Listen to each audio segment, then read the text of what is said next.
जय हिंद दोस्तों, स्वागत है आपका त्रिविद्यास में।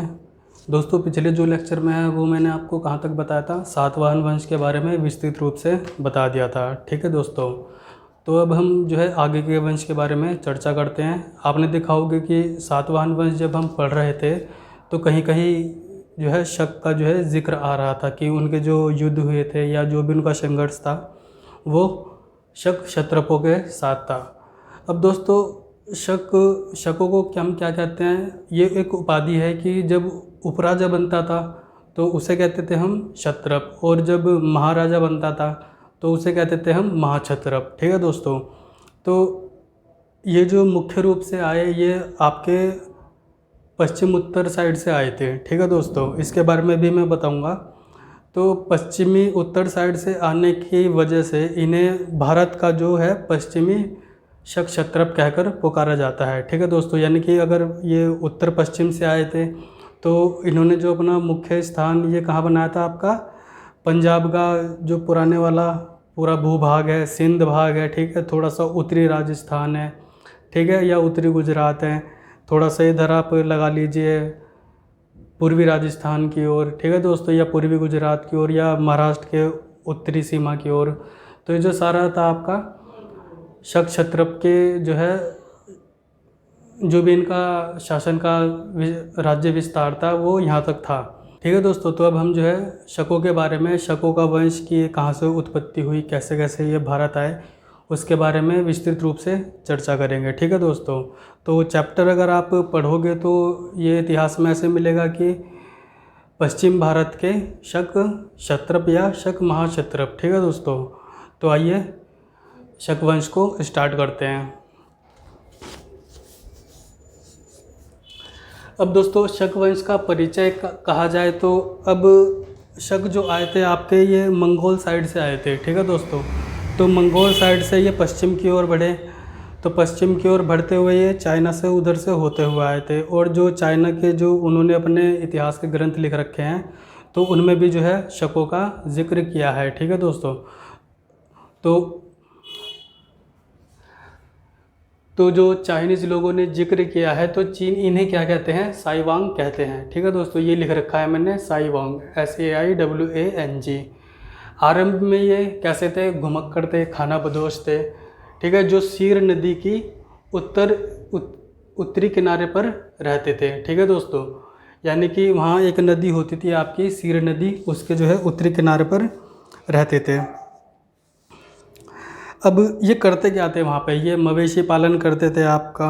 ठीक है, विस्थापन का मतलब क्या हो गया कि ये जो जातियों का, यानी शक जनजाति जो पुराने वाली थी, या आज भी अगर उनसे जो मिलते जुलते लोग हैं आप उनमें अगर कल्चर में कुछ समानता पाते हो तो वो इस प्रकार की मिलेगी कि ये जो है मवेशी पालते पालते अपने जो है स्थान से एक स्थान से दूसरे स्थान को विस्थापन करते रहते हैं। ठीक है दोस्तों, तो ये एक इनके कल्चर का पार्ट हो गया। अगर आप कश्मीर में देखोगे तो नॉर्मल जो इनके वस्त्र हैं, जैसे कि कुर्ता या टोपी या गले में एक साफा डाल लेना, तो ये जो कल्चर जो पुराने समय से रिलेटेड है तो ये आज भी कुछ कुछ कहीं कहीं जगहों पर प्रचलित है। ठीक है दोस्तों, तो यानी जगह से एक जगह पे विस्थापन।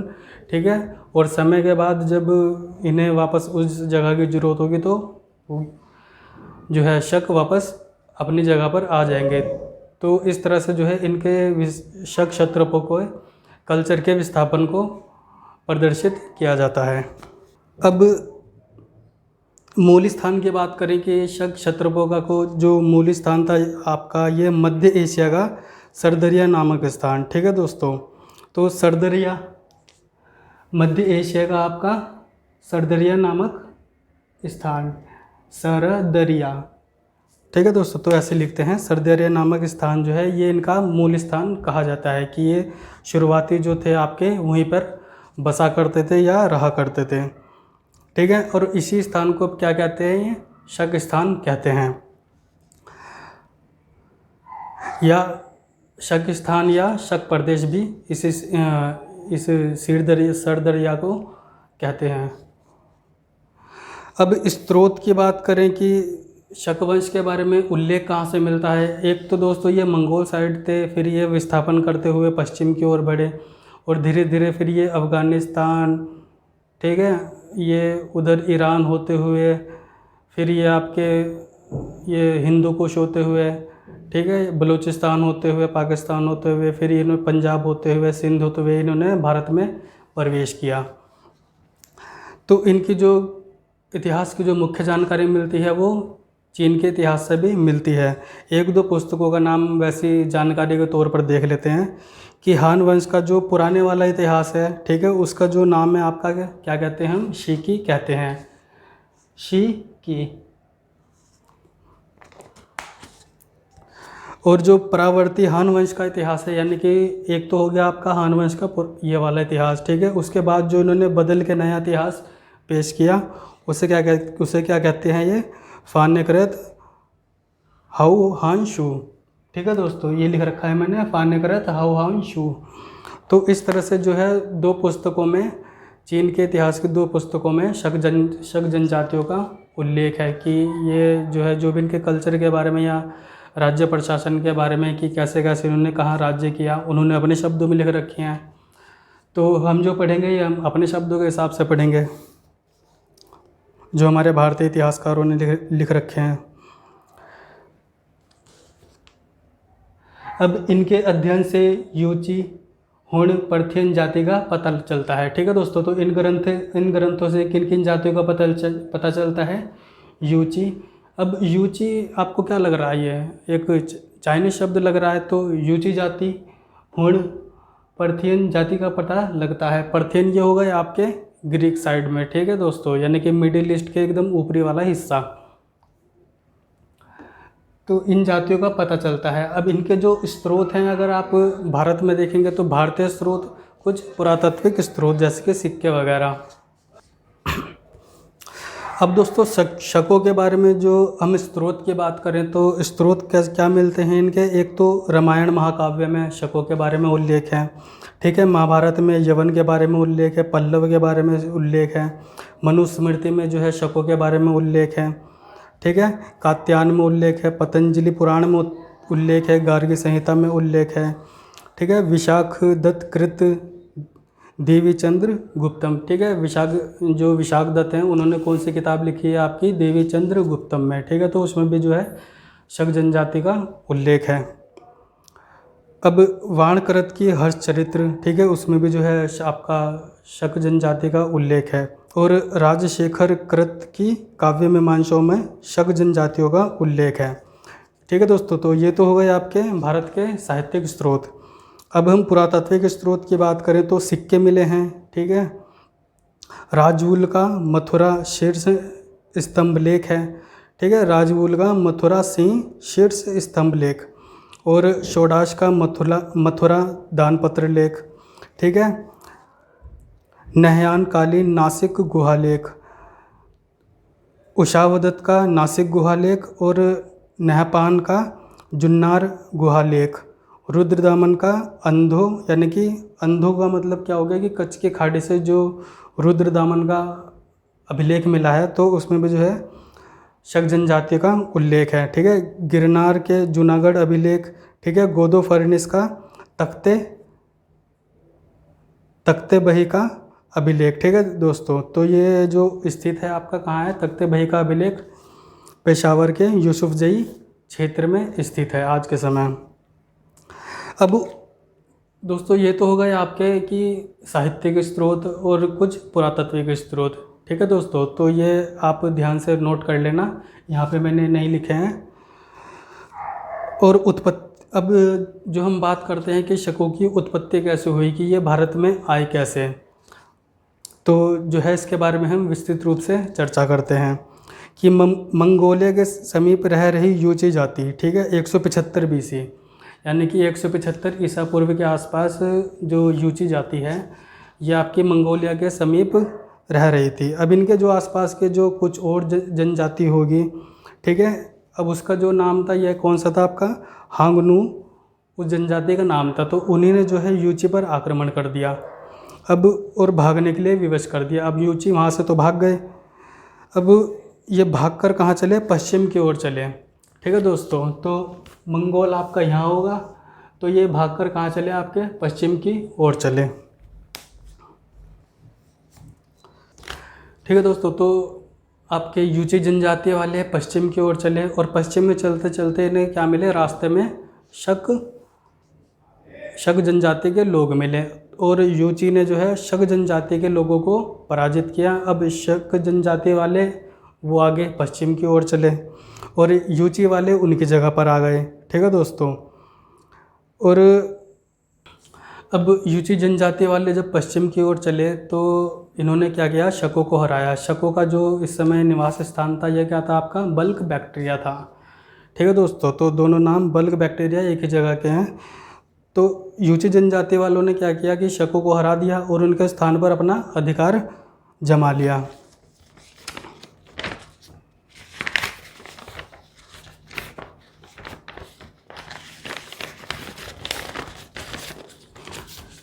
ठीक है दोस्तों, तो यूची वाले क्या हो गए, शक के स्थान पर आ गए और शक जो है आपके आगे पश्चिम की ओर बढ़ गए। ठीक है दोस्तों, अब पश्चिम की ओर बढ़े तो शकों को रास्ते में कौन मिले, आपके यवन मिले। ठीक है, अब शकों ने क्या किया, यवनों को भगा दिया। कि जैसे यूची वालों ने शकों को भगाया था तो शकों ने किसे भगा दिया, आपका यवनों को भगा दिया।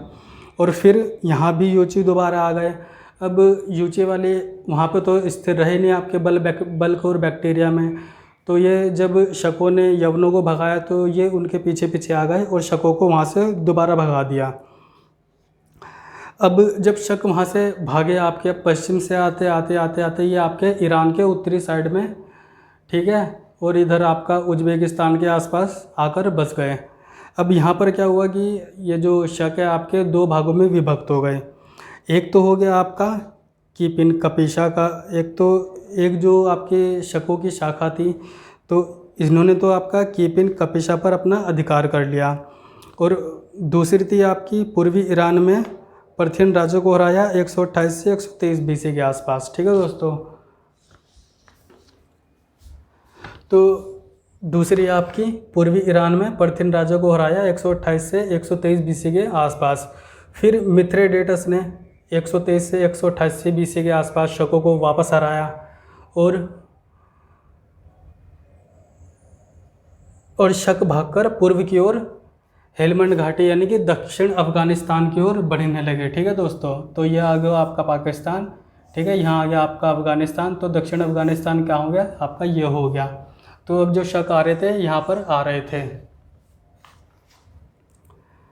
अब हेलमंड घाटी की ओर दक्षिण अफगानिस्तान पर बसे और नाम क्या रख दिया, आपका शकिस्तान रख दिया। अब जैसे शुरू में इन्होंने अपना ना जो है एक गढ़ का जो है नाम रख लिया था मंगोल में, शकिस्तान या शक प्रदेश, तो यहाँ पर क्या इन्होंने नाम रख लिया अपना शकिस्तान जो है इन्होंने अपना नाम रख लिया। और अब आज के वक्त में आप इसे देखेंगे तो क्या नाम है इसका, आपका सीस्तान भी कहते हैं।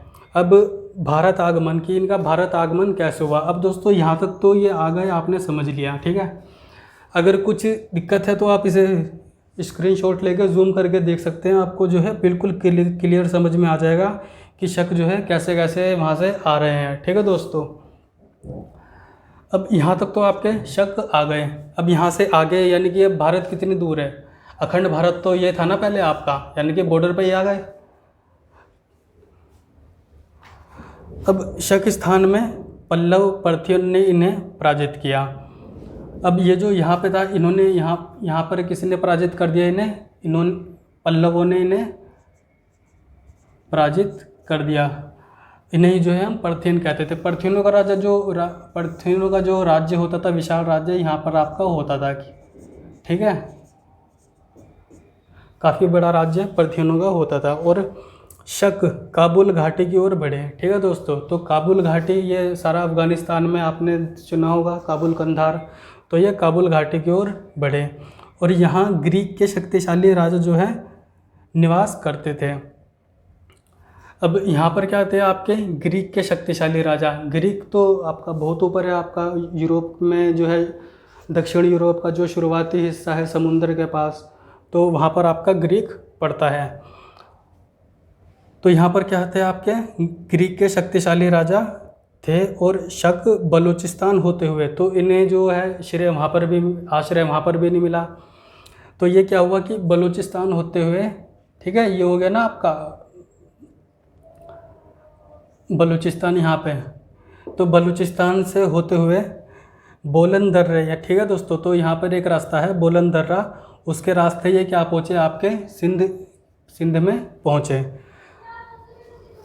और यहाँ से भारत में फैले। ठीक है दोस्तों, तो यहाँ से बलूचिस्तान है, बलूचिस्तान में बोलन दर्रे से होते हुए अखंड भारत। तो पहले इतना बड़ा था, तो हमें तो अगर उस टाइम का इतिहास पढ़ेंगे तो इस तरह से जो है यहाँ पर देखकर समझना होगा कि पहले जो है भारत की बात अगर की जा रही है तो कौन से भारत की बात की जा रही है। तो यहाँ से जो है इनका भारत में आगमन हो गया। ठीक है दोस्तों, तो इस तरह से जो है शक यहाँ से आपके मंगोल से होते हुए यहाँ से फिर आपके पश्चिम की ओर बढ़े, फिर ये जो भी इनके संघर्ष रहा यहाँ पर हारे और भारत में पहुँचे। अब दोस्तों भारत में तो पहुँच गए, तो आपने समझ लिया कि अब शकों का भारत में उदय कैसे हुआ। ठीक है दोस्तों, अब यहाँ पर पहुँचे, सबसे पहले इन्होंने क्या किया, सौराष्ट्र जीता। ठीक है दोस्तों, तो यहाँ पर आपका क्या पड़ता है, सौराष्ट्र, यानी कि अब यहाँ पर हिंदू कुश से यानी कि बलूचिस्तान से ये अब क्या हो गया, ये पंजाब लगता ही होगा अब यहाँ पर। तो पंजाब अगर पहले वाला देखें तो काफ़ी बड़ा था, तो यहाँ पर पंजाब से लगते हुए ये यहाँ पर सौराष्ट्र पड़ता था, यानी बॉर्डर पे पहले। तो सौराष्ट्र को जीता, फिर उज्जैनी को जीता। अब सौराष्ट्र यहाँ पड़ता था तो उज्जैनी कहाँ पड़ता था, आपका यहाँ पड़ता था। एक उज्जैन पहले वाला आप यहाँ सोचते होंगे कि उज्जैन तो यहाँ पे है, तो ठीक है, ये उज्जैनी है और ये उज्जैन है। ठीक है दोस्तों, तो इसमें और इसमें जब शक की बात आएगी तो ये एक ही बार यहाँ पर आएगा, तो आप इसका ध्यान रख लेना। और फिर राजा गर्दबिल्लव को पराजित किया। ठीक है दोस्तों, पहले सौराष्ट्र को जीता, फिर उज्जैनी को जीता और फिर राजा गर्दबिल्लव को पराजित किया। अब शकों की जो मुख्य राजधानी थी ये आपकी कौन सी थी, मीननगर थी। मीननगर आपका कहाँ पड़ता है, यहाँ पर। ठीक है, ये राजस्थान गुजरात के बिल्कुल मध्य में एकदम बॉर्डर के साइड। उत्तरी कोंकण अगर आप रेंज लगाएं, ठीक है, कोंकण तो यहाँ पर हो गया ना एक, तो उत्तरी कोंकण में अगर आप इसे क्षेत्रफल के हिसाब से प्रदर्शित करें तो यहाँ बैठेगा। ठीक है दोस्तों, तो जब इतिहास की भाषा लिखी जाती है तो इन्हें आप पश्चिमी भारत या उत्तरी कोंकण, ठीक है, या पश्चिमी शक क्षत्रपों का जो है दक्षिण राज्य में जो उनकी राजधानी मीननगर थी, तो इस तरह से जो विभिन्न प्रकार से कहकर इतिहास में इन्हें प्रदर्शित किया जाता है। ठीक है दोस्तों, तो मीननगर जो उनकी राजधानी थी वो यहाँ पर थी।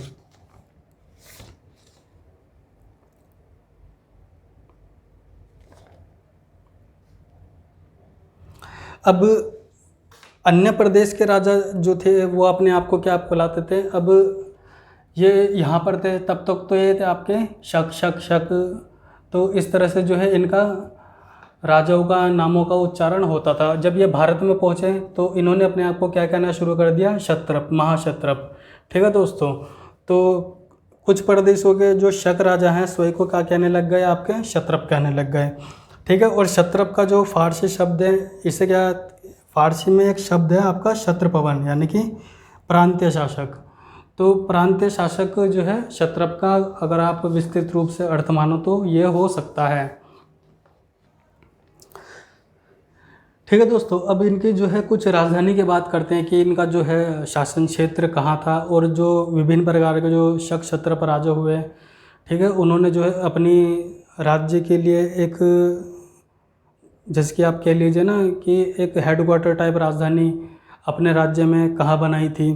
तो तक्षशिला के जो शक क्षत्रप हैं उनकी जो राजधानी थी वो आपकी तक्षशिला ही थी। ठीक है, मथुरा के जो शक क्षत्रप हैं उनकी राजधानी आपकी मथुरा थी। महाराष्ट्र के जो शक क्षत्रप हैं उनकी राजधानी आपकी क्या थी, नासिक थी। और उज्जैन के जो शक क्षत्रप हैं उनकी राजधानी क्या थी, आपकी उज्जैन थी।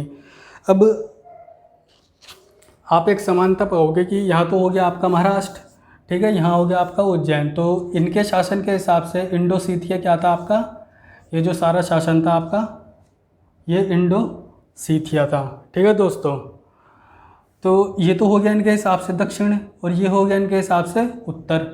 तो दक्षिण में 2 और यहाँ पर उत्तर में 2, यानी कि तक्षशिला तो आपका यहाँ हो गया ना, ये तो मैं आपको पहले बता ही चुका हूँ। तो तक्षशिला जो यहाँ हो गया, ठीक है दोस्तों, और मथुरा आपका यहाँ हो गया, और महाराष्ट्र यहाँ हो गया, उज्जैन यहाँ हो गया। तो इस तरह से जो है हम 4 को पढ़ सकते हैं। अगर इन्हें उत्तर लगाया जाए तो ये क्या हो गए, आपके 2 दक्षिण हो गए। तो इस तरह से अगर आप समानता के हिसाब से पढ़ोगे तो आपको ये अंतर दोनों में देखने को मिलेगा कि शक राज्यों की राजधानी के बारे में। और जो मुख्य राजधानी थी वो तो आपकी शक शासन की कौन सी थी, आपकी मीननगर थी।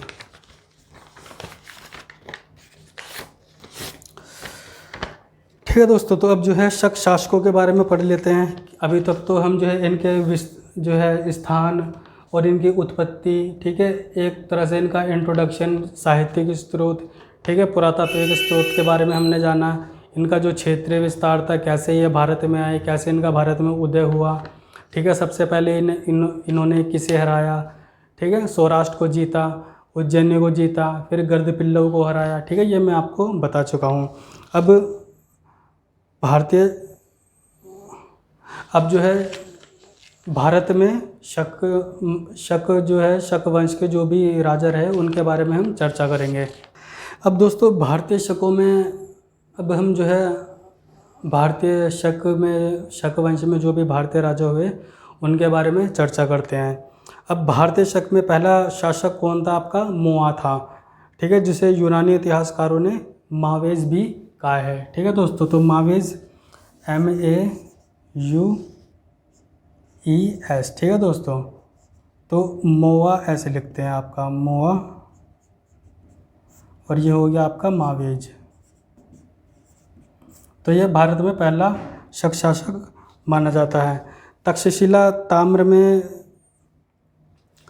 अब तक्षशिला ताम्र में से क्या कहा गया है, आपका महाराय भी कहा गया है। और 1 BC के अंतिम चरण तक इसने जो है शासन किया, यानी कि एक हिस्सा पूर्व, अगर आप देखेंगे कि एक हिस्सा पूर्व, यानी कि BC के आसपास जो है इसने शासन किया। अब इसका जो क्षेत्र था आपका, कहाँ से था आपका, एक तो हो गया आपका काबुल घाटी, दूसरा हो गया आपका यहाँ पे गंधार, ठीक है, ये पंजाब, और ये सिंध, और ये आपका पश्चिमी पंजाब। तो ये जो सारा क्षेत्र हो गया ये किसके अंडर में था, आपका मावेज के अंडर में था। अब मावेज के बाद जो शक में जो अगला शासक बना, ये कौन बना, आपका एजेज प्रथम बना। अब इसने क्या किया कि साम्राज्य को अक्षुण्य बना रखा और साम्राज्य का जो है थोड़ा सा विस्तार किया, यानी कि जो उसे विरासत में मिला वो तो था ही था, लेकिन इसने जो है अब की बार जो है शासक अपने उत्तराधिकारी या जो भी आने वाला है उसके लिए बढ़ाकर देने की कोशिश की, और पूर्वी पंजाब की ओर बढ़ाया कहाँ इसने, अब यहाँ पर जो है पंजाब था तो इसने इधर की ओर बढ़ाया, यानी कि अब ये पंजाब ये हो गया ना आपका पहले बड़े वाला पंजाब, तो ये भारत में धीरे धीरे इधर की ओर बढ़ रहे थे। अब मावेज के बाद एजेज, और एजेज प्रथम के बाद कौन बना, आपका एजेज सेकंड शासक बना। ठीक है दोस्तों, तो मावेज और एजेज में क्या रिश्ता है, इसके बारे में जो है इतिहासकारों में बहुत प्रकार के मतभेद हैं, और रिश्ते की जो है किसी ठीक प्रकार से कोई ना ही कोई पुरातात्विक स्रोत मिलता है, ना ही किसी साहित्यिक स्रोत में चर्चा है। तो इन दोनों के बीच में किसी तरह का कोई अभी तक जो भी मतभेदिक रिश्ता है वो बना हुआ है। ठीक है दोस्तों, तो ये हो गए आपके कि यहाँ पर जो शक क्षत्रप रहे, शुरू के जो शकों में शासक रहे, तो उसके बारे में चर्चा। अब हम क्या पढ़ेंगे, महाराष्ट्र के जो शक क्षत्रप हैं, ठीक है, या आप कह लीजिए पश्चिम भारत के शक क्षत्रप मुख्य रूप से, तो उनके बारे में हम चर्चा करते हैं। अब सबसे पहले में मैंने चर्चा किसकी कर दी, जो यहाँ पर आपके उत्तर पश्चिम में जो शक क्षत्रप भारत की ओर विस्तार कर रहे थे। शुरू में एक विस्तार मैंने आपको बताया था, यहाँ पे जब गर्भ पिल्लव को हराया था। ठीक है, एक हो गया आपका ये, और अब हम क्या पढ़ेंगे, महाराष्ट्र का यानी शक महाक्षत्रप। अब शकों की एक शाखा का नाम था शहरात। ठीक है दोस्तों, तो इनकी जो एक शाखा का नाम था, महाराष्ट्र की हम बात करते हैं, शहरात।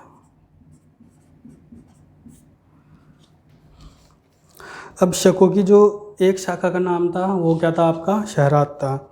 अब इस शाखा के जो लोग थे वह सिंध और गुजरात पार करके दक्षिण भारत पहुँचे, यानी कि अब सिंध भी पार कर लिया था इन्होंने, गुजरात भी पार कर लिया था। ठीक है, गुजरात पार कर लिया था और यहाँ पर महाराष्ट्र में प्रवेश कर रहे थे।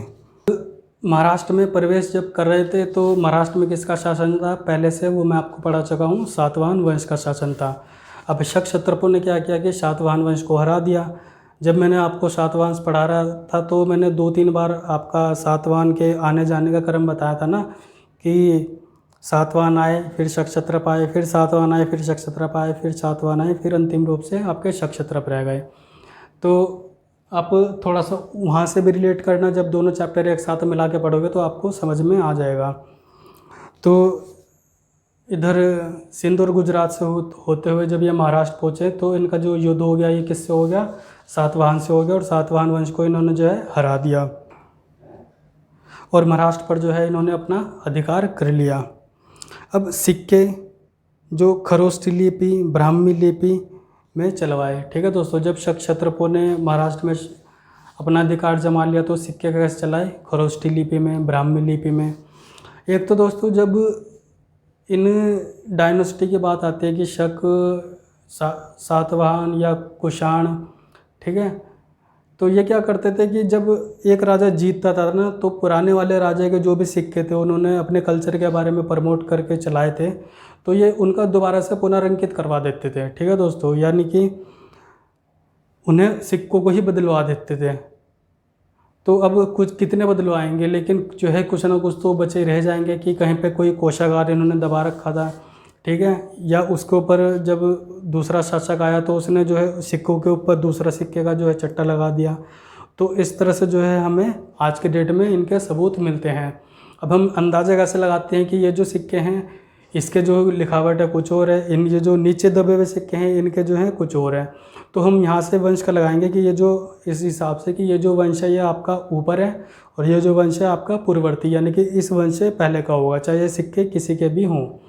तो इतिहासकार जो हैं आपके इस तरह से जो है इतिहास का उन्मूलन करते हैं।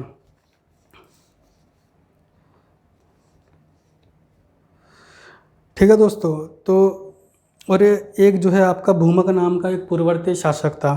ठीक है, ये नापहान से पहले का था, यानी कि नापहान से पहले का आपका पूर्ववर्ती शासक था। यानी कि एक जगह पर जो सिक्के मिले हैं आपके भूमक के मिले हैं नीचे दबे हुए, ऊपर किसके मिले हैं आपके नापहान के मिले हैं।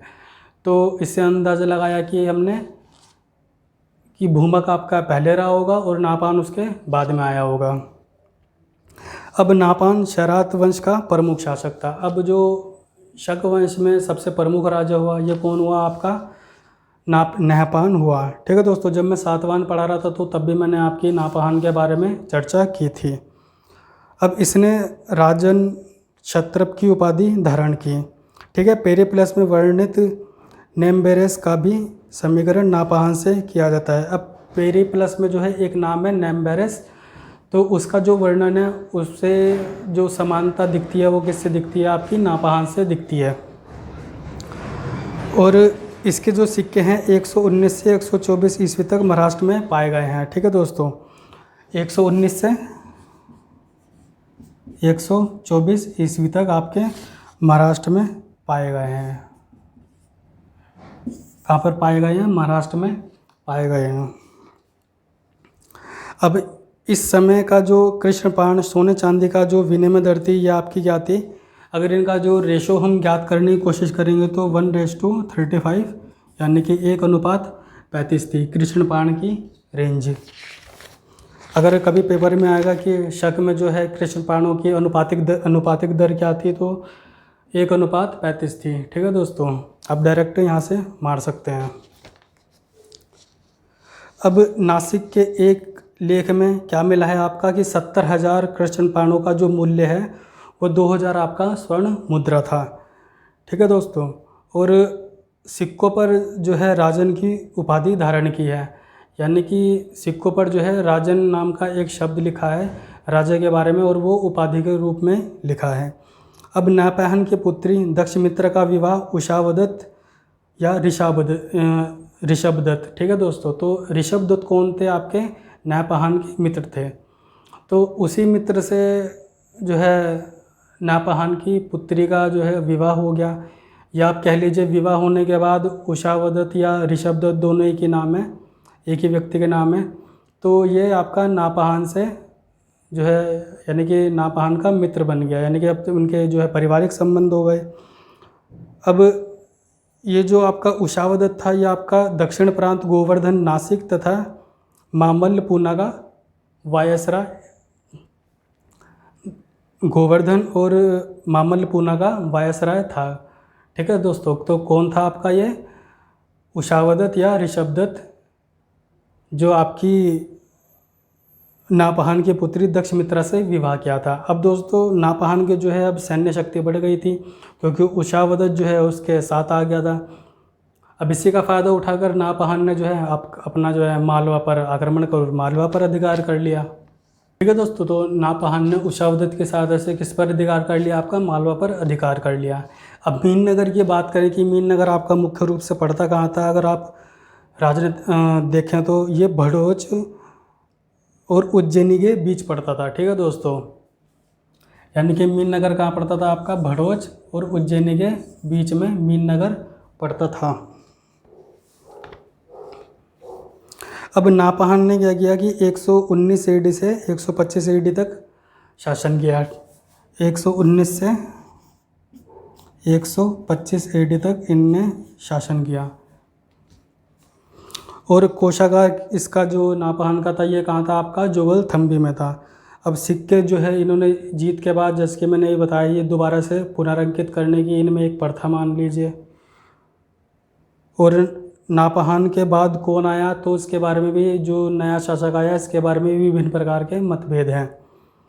ठीक है दोस्तों, अब उज्जैनी के शक क्षत्रप, अब मैंने आपको यहाँ के शक क्षत्रप पढ़ा दिए, शुरू के पढ़ा दिए हैं, महाराष्ट्र के शक क्षत्रप पढ़ा दिए हैं। अब मैं उज्जैनी के आपको शक क्षत्रप के बारे में बता रहा हूँ। तो आप हेडिंग डालना चाहें तो डाल सकते हैं कि उज्जैनी के आपके शक क्षत्रप। अब सौराष्ट्र एवं दक्षिणी गुजरात के बाद शकों ने जो है मालवा पर अधिकार किया। ठीक है दोस्तों, अभी जो है नापहान ने उषावदत्त के साथ ऐसे मालवा पर अधिकार कर लिया और वहाँ एक अलग राज्य बनाया और एक नवीन वंश की स्थापना की। अब इस नवीन वंश को यानी कि शक वंश को इन्होंने क्या नाम दे दिया, क्षत्रप की। पहले क्या कहा था कि ये हम क्षत्रप हैं, अब की बार क्या कह दिया इन्होंने, कार्दिमक। ठीक है दोस्तों, या कादमक वंश का नाम दे दिया। और नए वंश को जो स्थापित करने का श्रेय है ये यासा मेतिक के पुत्र चष्टन को जाता है। किसके पुत्र, यासा मेतिक के पुत्र चष्टन को जाता है। ठीक है दोस्तों, तो यासा मेतिक के पुत्र कौन हो गया, आपका चष्टन हो गया। इसी चष्टन के आधार पर इस वंश को हम कार्दिमक वंश को क्या कहते हैं, चष्टन वंश भी कहते हैं। तो क्वेश्चन आएगा तो आप ध्यान रखना कि कार्दिमक वंश है वही आपका शक वंश, लेकिन अब इन्होंने जो है नया राज्य जीत लिया था, तो इन्होंने क्या किया कि एक नवीन वंश की स्थापना कर दी। और यासमेतिक के पुत्र चष्टन ने जो है, चष्टन को जो है इस वंश की स्थापना का श्रेय जाता है, तो उसके नाम के आधार पर इस वंश को हम क्या कहते हैं, चष्टन वंश भी कहते हैं। अब चष्टन जो है इस वंश का जो है प्रतापी राजा हुआ। चष्टन पहले क्या बना, आपका क्षत्रप बना। कि जब दोस्तों इसमें शक वंश में जब उपराजा होते थे, उपराजा को क्या कहते थे हम, क्षत्रप कहते थे। जब वो बिल्कुल स्वतंत्र शासक यानी कि महाराज धीराज बनता था तो उसे क्या कहते थे हम, महाक्षत्रप कहते थे। ठीक है दोस्तों, तो चष्टक जो है उसके बाद महाक्षत्रप भी बना। लेकिन महाक्षत्रप किसकी अधीनता में बना, ये कुषाणों की अधीनता में बना। यानी कि इस समय जो चष्टन वंश आ गया था तो इस समय इनके ऊपर कौन सा वंश चल रहा था, आपका कुषाण वंश चल रहा था। या अब शक के बाद जो है अगला वंश कुषाण वंश ही पढ़ेंगे। तो इस समय कुषाण वंश की अधीनता में ये आपका महाक्षत्रप बना था और कुषाणों ने ही जो है इसे वायसराय बनाया था। अब कुषाणों ने तो चष्टन को अपना वायसराय बनाया था, लेकिन चष्टन ने क्या किया कि खुद को स्वतंत्र करके अपने आप को महाक्षत्रप घोषित कर लिया। ठीक है दोस्तों, अपने वंश के हिसाब से। अब उसने अपने आप को महाराष्ट्र होने का, लेकिन क्या कहा, महाक्षत्रप कह दिया, लेकिन बात तो घूम फिर के वही आ गई ना कि वो स्वतंत्र हो गया और अपने आप को महाक्षत्रप कहने लग गया। ठीक है दोस्तों, तो ये सिर्फ उपाधि और नाम का खेल है। बाकी आप इतना ध्यान रखना कि ये जो चेस्टन है आपका कुषाणों की अधीनता के अंडर ही है। कुषाणों ने इसे उपराजा या वायसराय बनाया था, इसने खुद को स्वतंत्र करके अपने आप को महाक्षत्रप घोषित कर लिया। अब सन 78 ईस्वी के आसपास इसने शक संवत राज्यारोहण के समय चलाया। अब इसने जब अपना राज्यारोहण यानी कि जब इसने अपने मुख्य रूप से अपना राज अभिषेक या राज तिलक कराया तो इसने 78 ईस्वी के आसपास शक संवत चलाया। ठीक है दोस्तों, तो आप पढ़ते हैं ना शक संवत विक्रम संवत, तो अभी शक संवत कहाँ से आ रहा है, तो 78 ईस्वी। ठीक है, तो एडी ये आप ध्यान रखेंगे। तो इस समय जो है आपका शक क्षत्रप वो शक संवत चल रहा है, लेकिन विद्वानों ने क्या किया, इसे मान्यता दी नहीं है और सिर्फ शक नृपकाल कहा है। चेस्टन ने क्या किया, आपका 1778 एडी के आसपास आपका शक संवत चलाया और वृद्धावस्था में चेस्टन के पुत्र जयदामन को क्षत्रप बना। अब जब चेस्टन आपका बूढ़ा हो गया था तो जयदामन को उसने राजा बनाया। जयदामन ने सातवां से उज्जैनी जीता। ठीक है दोस्तों, तो जयदामन पहले से ही आपका उज्जैनी में ये आपका चेस्टन वंश है, तो उज्जैनी में जो भी थोड़ा बहुत सातवाहन का दोबारा से कब्जा हो गया होगा, तो जयदामन ने वापस उस कब्जे को सातवाहन से मुक्त करवाया और अल्पकाल में ही जयदामन की मृत्यु हो गई। अब फिर चेस्टन का पुत्र यानी कि चेस्टन का पोता, ठीक है दोस्तों, यानी कि जयदामन का पुत्र कह लीजिए, कौन था आपका, रुद्रदामन था। जयदामन का पुत्र को क्षत्रप बनाया। ठीक है दोस्तों, जब जयदामन की मृत्यु हो गई तो उसका पुत्र और चेस्टन का पोता कौन था आपका, रुद्रदामन था। रुद्रदामन दोस्तों, ये तो हो गया आपका रुद्रदामन। ठीक है दोस्तों, जब हम कुषाण पढ़ेंगे या गुप्त पढ़ेंगे तो रुद्रसेन, ठीक है, या रुद्रवर्मा, तो आप ध्यान रखना ये रुद्रदामन है, वो रुद्रसेन या रुद्रवर्मा जो भी है होगा। तो नाम को लेकर कंफ्यूज ना होना, मैं आपको यहीं पे बता दिया हूँ कि ये रुद्रदामन है, जयदामन का पुत्र। और जयदामन किसका था, आपका चेस्टन वंश का था। चेस्टन वंश कौन था, जिसने आपका शक संवत चलाया था। चेस्टन ने जो है अपने ही यानी जब वो जिंदा था तो पौत्र रुद्रदामन को जो है क्षत्रप बना दिया। और चेस्टन की जो प्रतिमा अगर आप आज के डेट में देखोगे तो मथुरा संग्रहालय में आपकी सुरक्षित पड़ी हुई है। ठीक है दोस्तों, ऐसा कुछ इतिहासकारों का मानना है कि वो जो प्रतिमा है आपकी चेस्टन की है और ये जो पाई गई है मथुरा से पाई गई है और मथुरा संग्रहालय में ही आपकी सुरक्षित पड़ी है। अब चेस्टन की मृत्यु के बाद आपका रुद्रदामन महाक्षत्रप बना है। क्षत्रप तो ये आपका चेस्टन के समय बन गया और चेस्टन की मृत्यु के बाद ये हो गया आपका स्वतंत्र शासक, तो क्या कहलाएगा आपका, महाक्षत्रप कहलाएगा। जूनागढ़ गिरनार से शक संवत 72 यानी कि 150 एडी। ठीक है दोस्तों, तो 72 शक संवत 72 की बात करते हैं तो इसमें क्या जोड़ दो आप, 78 जोड़ दो, 150। ठीक है, तो एडी। तो इस तरह से जो है आपका हम तारीखों को शक संवत से निकाल सकते हैं। ठीक है दोस्तों, तो जूनागढ़ गिरनार में शक संवत जैसे कि भी मैंने आपको तारीख निकाल कर यहाँ बता दी है, तो 150 एडी में अभिलेख मिला है। इसमें जो है रुद्रदामन को शक्तिशाली राजा बताया गया है। अब शासन क्षेत्र की बात करें तो सिंधु क्षेत्र, सोवीर, आनर्त क्या हो गया आपका, उत्तरी काठियावाड़ हो गया। ठीक है दोस्तों, और सौराष्ट्र यानी कि दक्षिण काठियावाड़ हो गया। मरु मारवाड़, उपरांत उत्तरी कोंकण, आकार पूर्वी मालवा, अवंती पश्चिमी मालवा, अनूप नर्मदा तट घाटी, कुकर अनित का पड़ोसी। प्रांत क्या हो गया आपका, उत्तरी कोंकण हो गया। आकार क्या हो गया आपका, पूर्वी मालवा, अवंती पश्चिम मालवा, अनूप नर्मदा घाटी, और कुकर हो गया आपका अनर्थ का पड़ोसी, और स्वभ्र ये स्वभ्र। ठीक है दोस्तों, तो ऐसे लिखेंगे आपका स्वभ्र। ये आपका क्या हो गया, गुजरात की साबरमती के तट पर क्या था, ये आपका प्रदेश था। अब निषाद की बात करते हैं। महाभारत में इस स्थान का उल्लेख मत्स्य के बाद मिलता है। यह उत्तरी राजस्थान में स्थित था। यहीं जो है विंशन का आपका तीर्थ स्थल था। वुलर ने निषाद देश की जो स्थिति है हरियाणा के हिसार भटनेर क्षेत्र में निर्धारित की है, और शिक्षा प्रेमी जो है आपका उज्जैन केंद्र था। ठीक है दोस्तों, इसने जो शासन किया आपका 130 से 150 AD के आसपास इसने शासन किया। इसके बाद जो है पतन कैसे हुआ कि रुद्रदामन के बाद पुत्र किसने जो शासन किया यहाँ पे आपका 130 से 150, रुद्रदामन ने।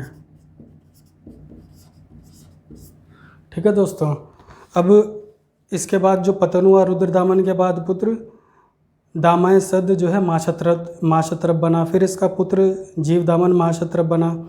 इसी बीच महाक्षत्रप पद 2 वर्षों तक रिक्त रहा। अभिरोह की शक्ति बढ़ी तो दोस्तों क्या हुआ, अब 2 वर्षों तक जो है महाक्षत्रप का पद रिक्त रहा।